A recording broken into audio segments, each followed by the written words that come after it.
कंचन rudali part 1। माथे पर काले रंग की बिंदी लगाए, काले जोड़े में अपने पल्लू से अपने मुंह को धत्ती फुफकार कर कर रोती चीखती औरतें छाती पीट पीट कर अपना शोक व्यक्त करती एक लाश को घेरे रो रही थी। रो रे, छाती पीटो रे, ठकुराया तेरी बेटी गई है, रोना, कैसी माँ है रोती नहीं। ए ठाकुर साहब बोलो, कुछ तो बोलो था। अरे ऐसे बूथ बनकर रहेगी तो ये दर्द तुम्हारे सीने में ही रह जाएगा। रो रो कर इसे निकाल दे ठकुराइन।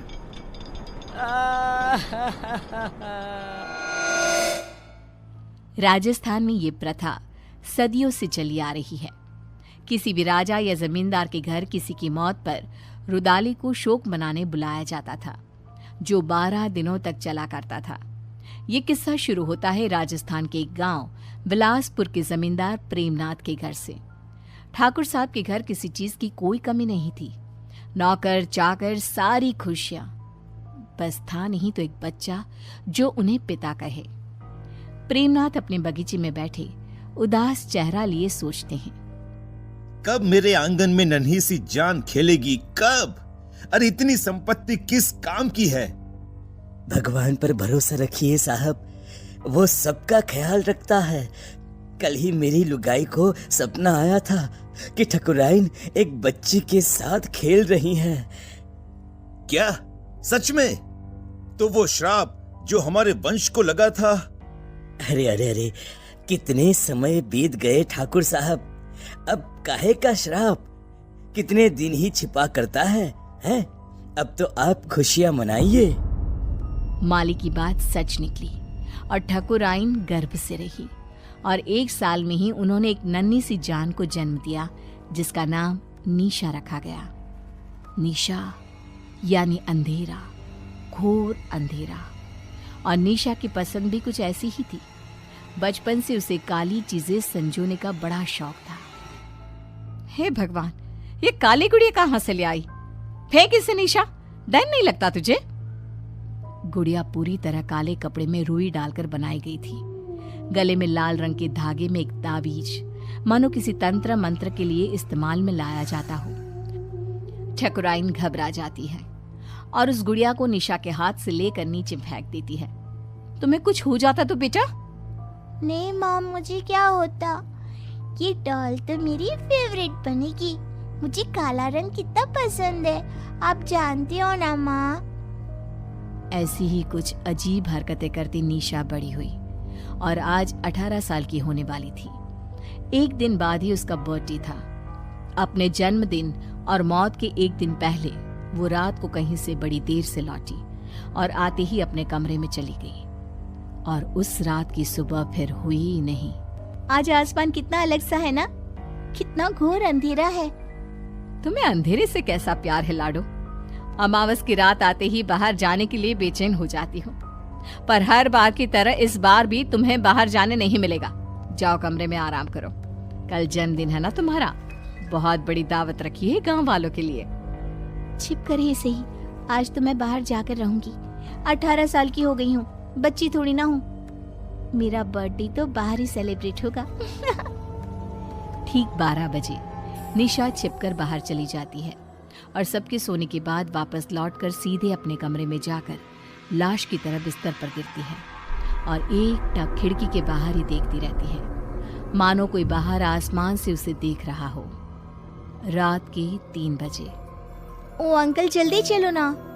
निशा के आगे लाइन में लगा हुआ आदमी अपने हाथ को शरीर से अलग कर निशा के हाथ में देता हुआ कहता है, अरे परेशान कर दिया है, अब आगे वाला बढ़ता नहीं तो कैसे बढ़ूं मैं? इस हाथ से उसे नीचे जलते आग में धक्का दे दो। ये सब क्या है? गुनु काका, आप तो पौधों को पानी देते हो ना, आप यहाँ और हम सब कहाँ जा रहे हैं? और आपके हाथ कैसे कटे? यहाँ कोई किसी का मालिक नहीं और कोई किसी का नौकर नहीं छोटी मालकिन। मौत के बाद तो सब बराबर है, सब। काश अपनी बेटी से जीते ही मिल पाते हम। कोई नहीं, तुम मेरे पास आ गई। खैर, देखो हम मर चुके हैं। कल रात ही तुमने भी दुनिया को अलविदा कह दिया। अब तक तो तुम्हारे शरीर को जलाने की तैयारी भी शुरू हो गई होगी। रात को तो मैं घर पर अपने बिस्तर पर लेटी हुई थी। फिर क्या हुआ? काका, ये सब क्या है? मैं सपना देख रही हूँ ना, मुझे वापस जाना है। निशा चारों तरफ देखती है। चारों ओर भूत पिशाच तड़प रहे थे। हमें जाने दो। जल्दी हो गई।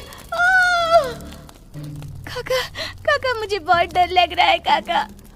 कुछ आत्माएं स्वर्ग और नर्क के बीच में फंसी रह जाती है। ये वही दुनिया है, प्रेत लोग।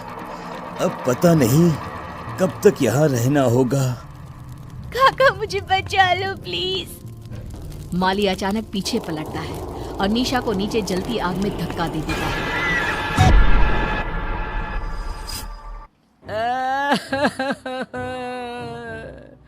अरे लाश के अंगूठे में धागा तो बांधो। सबके इंतजार में तुम लोगों ने शाम कर दी। अरे अब रात को लाश को जलाया भी नहीं जाता।